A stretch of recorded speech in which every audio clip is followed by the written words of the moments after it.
అండి, ఈ వీడియోలో మనం ఇన్వర్స్ ఆపరేషన్ అంటే ఏంటో చూద్దాం.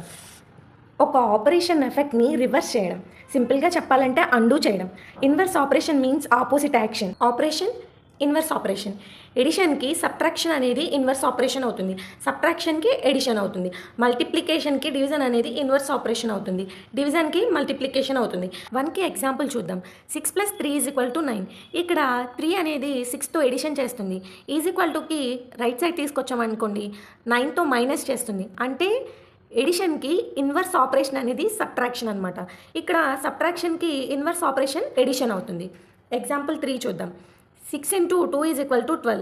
6తో 2 అనేది మల్టిప్లికేషన్ చేస్తుంది, కి రైట్ సైడ్ తీసుకొచ్చామనుకోండి 12తో డివిజన్ చేస్తుంది. అంటే ఇక్కడ మల్టిప్లికేషన్కి డివిజన్ అనేది ఇన్వర్స్ ఆపరేషన్ అనమాట. ఎగ్జాంపుల్ 4. 12/2 = 6. అంటే ఇక్కడ డివిజన్కి మల్టిప్లికేషన్ అనేది ఇన్వర్స్ ఆపరేషన్ అవుతుంది.